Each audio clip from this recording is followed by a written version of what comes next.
Welcome to the Frankly Speaking podcast, the podcast on European and world affairs. My name is Tom Van Vynckt, and I am the manager for the State of Europe program at Friends of Europe, and I will be your host for this episode. Today we will delve into our first episode ever on something important at the heart of Friends of Europe's mission, the renewed social contract. If you follow our events and articles, I trust you will be familiar with the concept. In case you don't, it is time you do. Everything is available on our webpage. This episode is the first of a series where we will unpack elements shaping today's social contract. In other words, why we think some things no longer work and what we think we, as a society, can do to improve them. The way all roads lead to Rome, all discussions on the social contract this year will lead us to the State of Europe, Friends of Europe's flagship high-level roundtable in November 2023, where we will discuss 10 policy choices for Europe ahead of the spring 2024 elections. I am thrilled today to welcome Ece Temelkuran, who will be our guest for today. Ece, welcome. How are you? Hi, Tom. I'm a bit sickish, but I'm healthy enough to talk about the new social contract.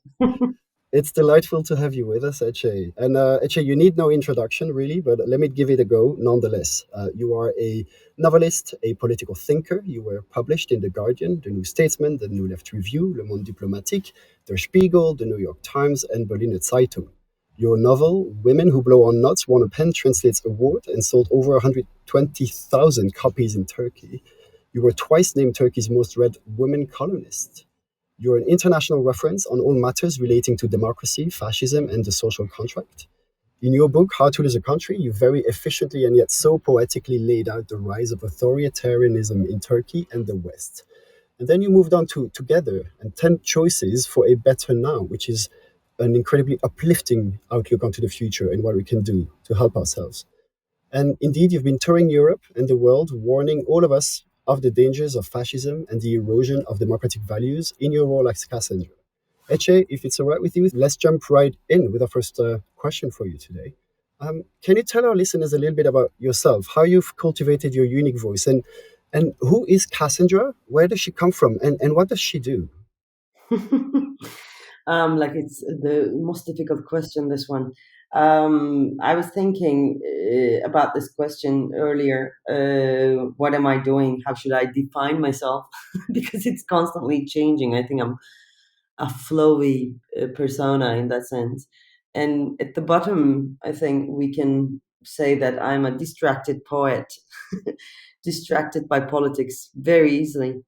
And also, I'm coming from Turkey. It's a country that doesn't allow you to engage in anything but itself. So I think politics has been an integral of my life since from childhood, even because I come from a political family. And then I did journalism for 30 years, almost 30 years. On the 29th year, actually, I was fired. And then I didn't do real journalism, so to speak.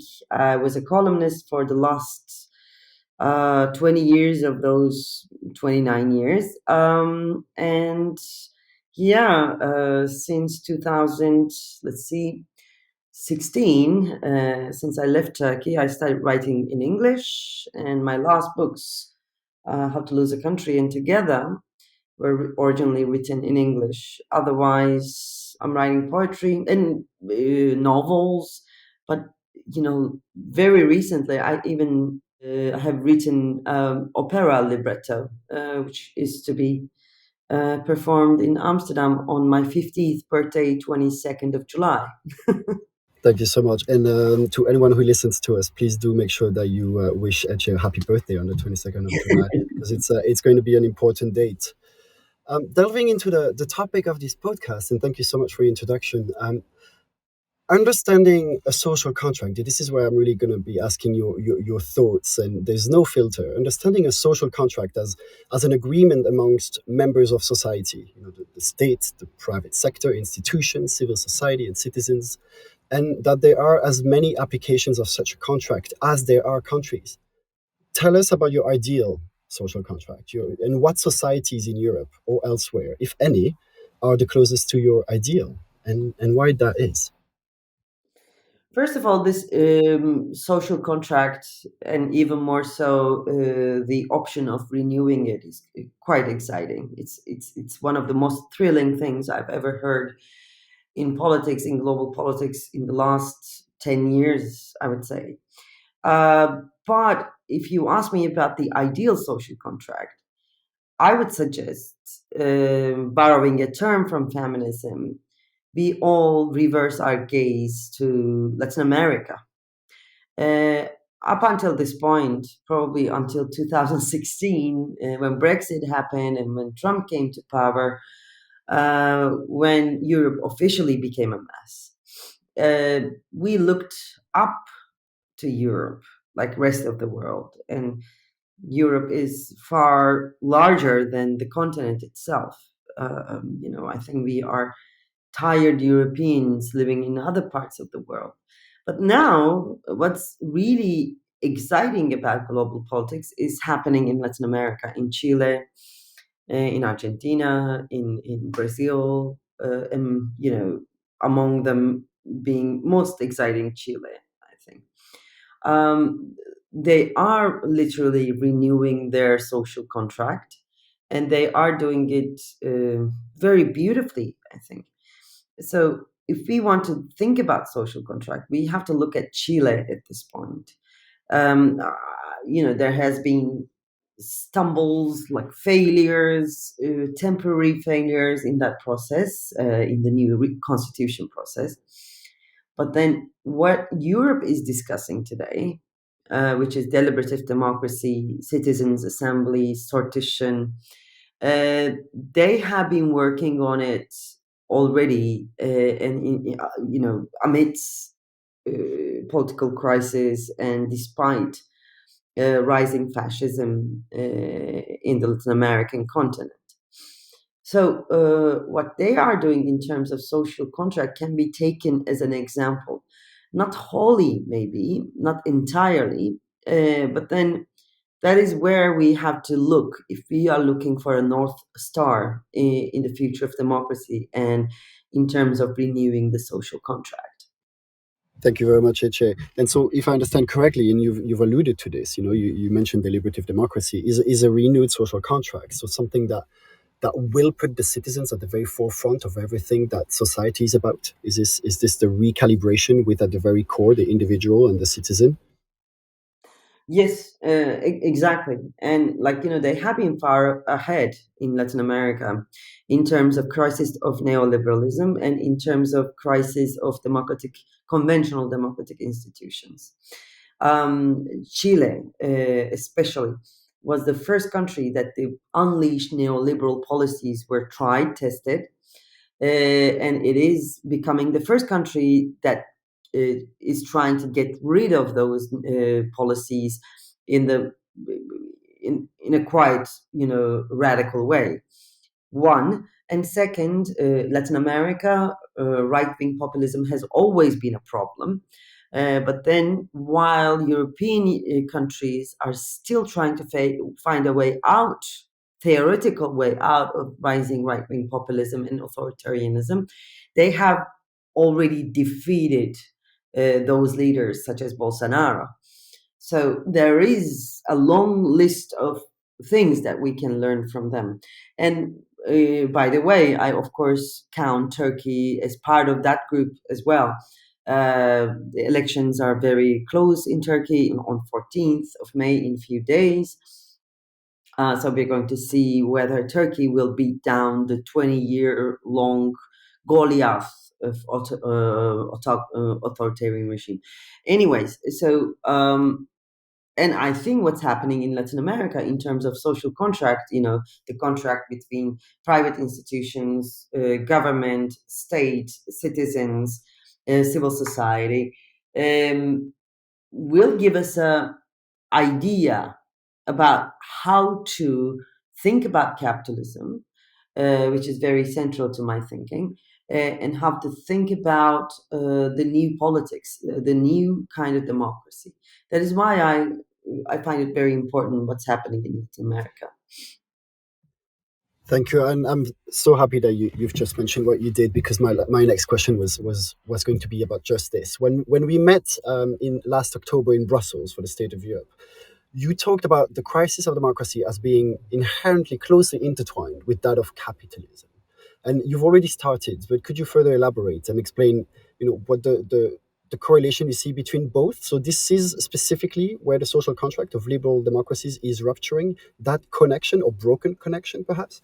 Yeah, sure. When I wrote How to Lose a Country, this was rather a fresh argument, and since then, many people picked up on it, I think. When that was 2017, 18, 19, and until then, people did not want to talk about right-wing populism in context of neoliberalism and the crisis of neoliberalism. But then my main argument in How to Lose a Country was that right-wing populism and authoritarianism taking over liberal democracies, especially in Europe, is not a temporary passing by fancy of the masses, but it is actually the natural consequence of last decades of unleashed neoliberalism. So today, actually, not only in Britain, in the United Kingdom, but also all around Europe, countries are still living more or less in the cage that was built by Margaret Thatcher, and on the other side of the pond, Ronald Reagan. That was a time when there is no alternative was, articulated, and coming generations were doomed, but by not imagining something beyond capitalism.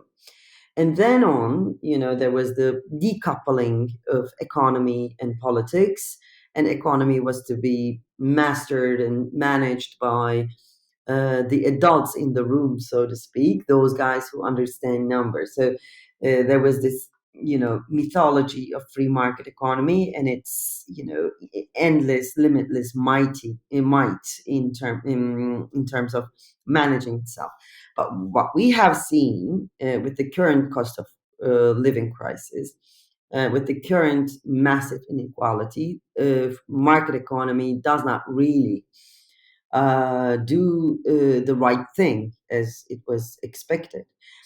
So in this environment of decoupling of politics and economy, I think people lost their masses, lost their faith in democracy, and rightfully so. I mean, like, if you cannot decide on your destiny, economic destiny, then it is natural that people would perceive elections as a certain theatrics of democracy.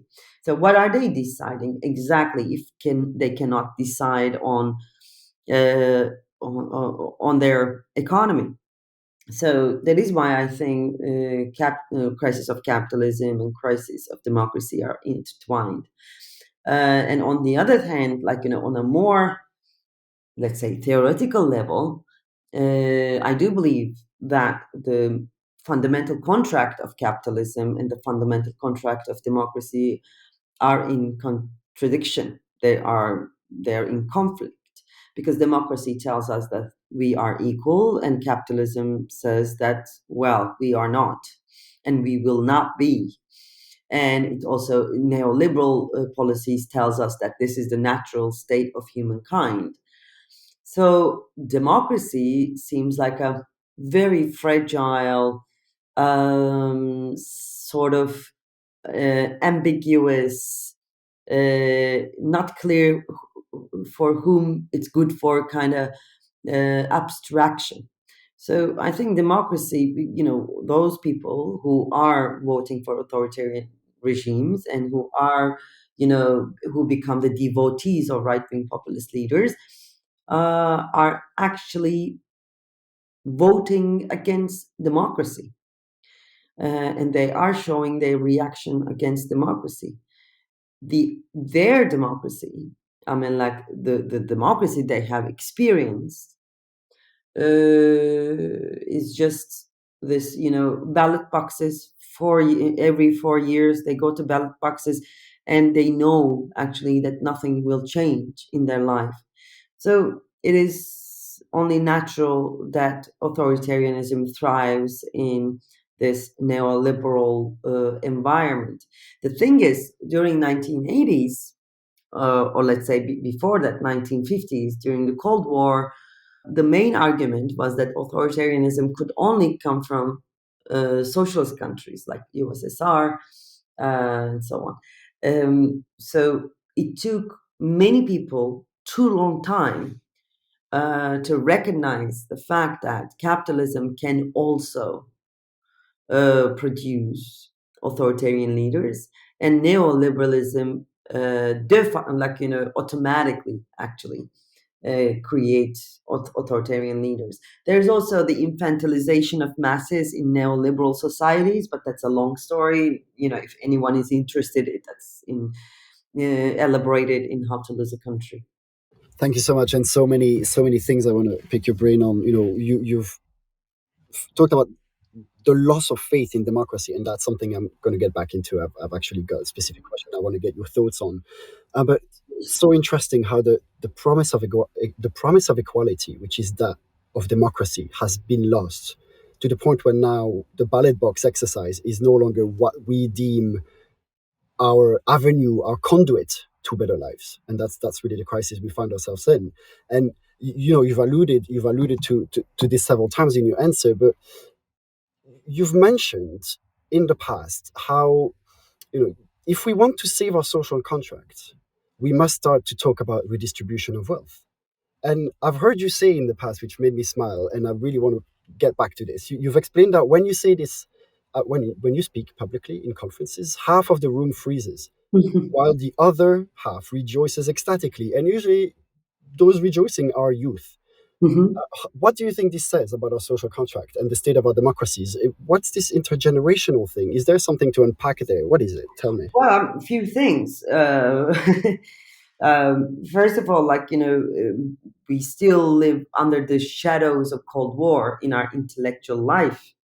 And I'm not even talking about the mainstream politics. Those fears that have been imposed on us during the Cold War are still present. The reason I'm saying this is that, when I say redistribution of wealth, oh my God, like this is this is the ghoulish, most terrifying thing you can say, especially in certain circles in higher echelons of politics. They are still, suffering from the fear of communism, so to speak. And that fear on its own tells us something. First of all, we are not free to talk about this. And one of the reasons I'm bringing up a redistribution of wealth is just to, poke some nerves, especially in intellectual circles and in political circles, and to see how they react. Because, okay, you might not agree with redistribution of wealth, but, being unable to bear the discussion tells how pathological our political debate is globally, especially in Europe and in the United States. This is the first thing, and the second thing is, there's a generational difference, of course, because the new generation did not grow up with the fear of communism as much as the previous generation. So when they hear redistribution of wealth, um, they are not discomforted as the previous generation. They just see the truth and the right thing to do, the logical thing to do. And there's also a fact that the new generation is a poorer generation. They almost have no hope of owning a home in their own labor to start with. And this is the first generation after 1970s that has no faith in the promises of capitalism. The main promise being, if you work hard, you're going to have a prosperous life. That's not happening, and they know that. And they're rejecting to work. They're rejecting to be slaves of companies. This strange life that has been imposed on them. And yeah, and they see the inequality. And not only the inequality, they see how the system built on greed is demolishing, devastating the planet. And their gut feeling, their pure understanding of right and wrong, dictates them to be enthusiastic about such radical solutions, such as redistribution of wealth. So we should trust youth. Well, not unquestionably. I mean, like, it's not like, you shouldn't question and trust them, but I find them really interesting. This is my, very recent observation, or I wouldn't say diagnosis, but like, yeah, more rather an observation about them. The young generation is very much focused on not harming, the merit of not harming in their politics, in their view of the world, in their daily life, in their personal consumption ethics, and so on. They're obsessed with this, not harming. This is so different than from previous generation, because previous generation wanted power. The progress, I'm talking about the progressives, and they didn't think about the harm as much as the new generation does now, on their way to power. So I think new generation does not want the power that was asked for by the previous generation. They do not want to harm. That makes their political horizon challenging. Let's say it's a challenging thing. I'm like, how do you make politics? How do you change the world without harming anything, anybody? So that's a bit of, a bit of a challenge for them, I think. But I trust them in terms of they are not bound with the fears of the previous generation, and that's very important to me. And they are politicizing in a completely different way, and not through ideologies necessarily, but through very basic ethical needs, as we see in climate action, for instance. So that purity, although it's a very dangerous word, that purity, that moral compass in their politics, is quite trustworthy, I would say, and quite thrilling as well. Thank you, Ece. And actually, on speaking of youth, I want to it kind of leads me to a next question, and it's all happened so organically. You're developing the concept of home, and what it means to have one, losing one's home, including to fascism, as you've laid out in How to Lose a Country. There's a growing apathy and almost numbness, towards societies or social contract, and we've just alluded to this. There's a do no harm, but there's also a perhaps this isn't my fight kind of things to be witnessed in society. And I'm not just alluding to youth, I'm just talking in general here. Um, we've talked about democracy, we've talked about the loss of promise, we've talked about capitalism, we've talked about redistribution of wealth, the role of youth. How do we engage people to understand the value and the fragility of a well-functioning social contract? And here I'm reading, democracy in the face of inequality, of climate emergency, of war. You've mentioned cost of living crisis. Um, is this a question of faith? You were talking about this earlier. Is it a question of, fighting apathy? Is the loss of our homes, the erosion of our social contract, specifically what we need to regain enthusiasm in the ballot box? What do you think? Mm. Well, I'm working and thinking about home lately. For 1 year now, I'm thinking about it. I still couldn't really get on to writing, but I'm planning to write a book about that, and maybe there will be other legs of that project. Personally, it's an important concept for me, because all my life, I have been split between road and home, and home, what is road, blah blah blah. Anyways, that's the personal part. But I think the concept of home is very, shall we say, convenient or useful, when we are trying to get to the hearts of the people. And when I say get to the hearts of the people, I mean politics of emotions. Until very recently, or maybe still so, progressive politics, progressive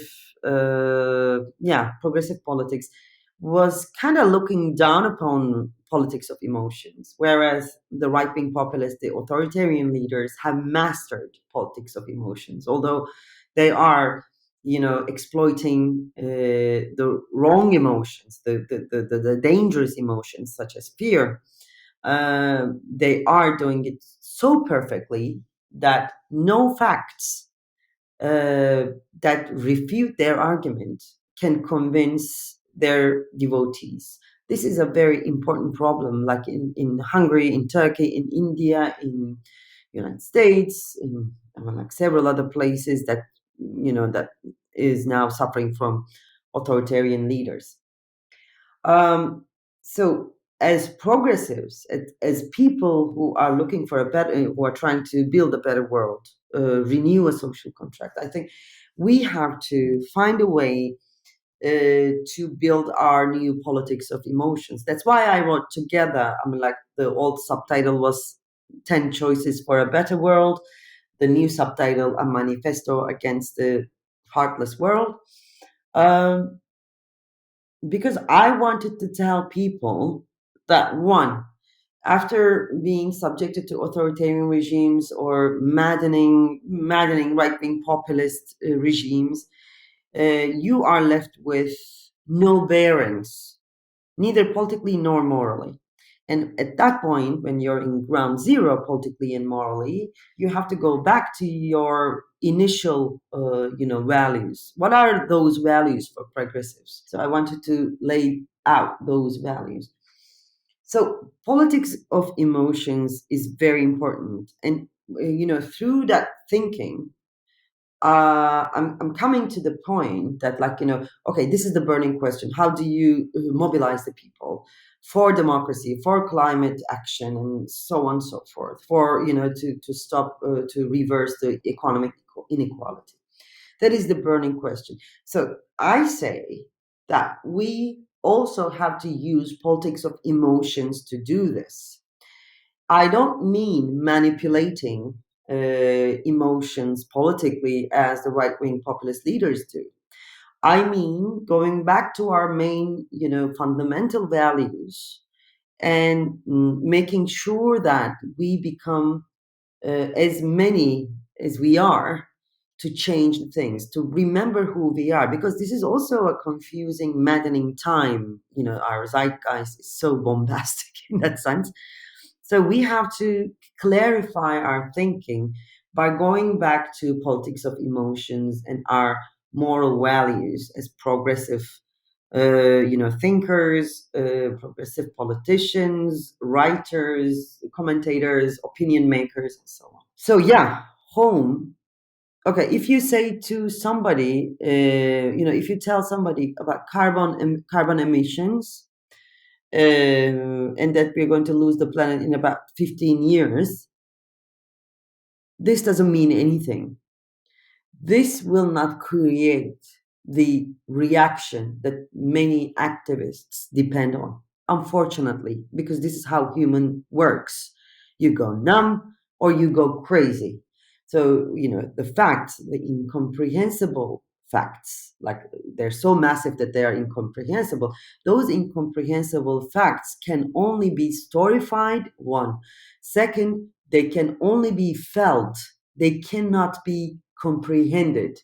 So, what I propose in general is that if we think about home and if we talk about home and if we make people understand that we are losing home, that is something that might alert them and that might actually motivate them towards a positive action, so to speak. So yeah, home is important on that level, on so many other levels. But yeah, we are losing our ultimate home planet, and I think if we can, write the story correctly, if we can tell the story correctly, not write necessarily, I think many more people would be on our side to change to reverse the climate crisis, to change the massive inequality, Hmm. and they will be with us even in thinking beyond capitalism. Hmm. Actually, that's renewing the social contract would be renewing the politics of emotions. I think that's so powerful. How we can storify and feel what we're going through, as opposed to being told you're going to lose your planet, you're going to lose your home. This is, it's the freeze or flight reaction. It's like we're going to do one or the other, but neither are going to be constructive. Let us feel. Let us be told what it means on a deep personal level, and then we can renew the politics of emotions, the social contract. You've laid it out very inspirationally. I mean, we can even look at a different level to understand how it actually is effective to think like that. When you look at last 10 years of last decade of politics, global politics in the West, actually, the politics was shaped by the concept of home. Right-wing populists told us that we are losing our home to strangers, and they terrified people by this loss of home. And that is why, actually, they were supported so massively. Or they promised us to make our homes great again, as in Trump's case or in any other case. So, home reaches, the word home reaches to people's hearts when it's pronounced. So, how can we use this differently, in opposite, rather, to authoritarian regimes? So, yeah, I think home is a great place to start, especially in renewing the social contract, because many Europeans, and I know this personally, many Europeans do not feel the current Europe as their home, because they see the refugees being pushed to sea. They see, I don't know, several other things that are inhumane, and they are looking around and they see this is not my home anymore. Yeah, I think home is something relevant, and it will be relevant to people. And you've said it's, home is where to start. Hmm. Actually, this is incredibly fascinating. But I want to ask you, we're in May, we're a couple of days away from the elections, the Turkish elections. While I think we can assume what your hopes are and what your faith is with regards to the elections, what are your expectations, and what are you planning on doing, or what are, a couple thoughts maybe? Yeah, sure. Um, uh, in this case, unfortunately, it's impossible for me to be objective. I mean, like I lost several things because of this regime. Many people lost far more, important things, such as their lives, their children, Their home. and their home. So I cannot be objective and do, make a, cold-blooded evaluation. I really want this regime be gone. That's it. I mean, like, it's not going to be amazing right after the elections, but as one Brazilian social media user said after Lula's election, it will close doors of the hell. We know that it won't open the doors to heaven, but it definitely will close the doors of hell. So I'm looking forward to that closing doors of the hell that we have been living for the last 20 years. Thank you, Ece. I want us to part on a positive note. And we've alluded to faith here. So I want to ask you, you are a believer of faith in our kind, in humankind, a secular type of faith, I've heard you say. What gives you faith for the future? We've alluded to youth, but is there something else? Are there movements, trends, examples that you find just inspiring or promising in rebuilding our social contract? Oh, faith, it's a word that has religious, you know, sound. I know that. And maybe it's not all that bad. Yes, I am talking about secular faith. I'm talking about faith in humankind. But still, we can kind of copy things from the religious faith. So I'm thinking, like, why did they believe in Jesus? Because Jesus created miracles. So, in order to make people believe in humankind, in politics again, in democracy again, we have to create some miracles as well. And what is most inspiring, or what is the closest thing to miracle, was the earthquake in Turkey. The earthquake was devastating. It was like two times Austria, or I don't know. It was massive, and I don't know. We don't know how many people died because the numbers are not correct. However, right on that spot, when everything was lost, when when cities were like dystopian film sets, there were few people who started doing incredible work of solidarity and relief work. And from that small group of people, a new political understanding was born, a new political party was born. And when the other people saw that they are doing the right thing, these people are doing the right thing despite everything, and when government that they believed in for the last 20 years was not doing anything, there was a big change of perception. And I'm hoping that we're going to see the consequences of that perception during the elections. So the miracle was, during a disaster, a small group of people changed the perception of a country, a country's understanding of politics.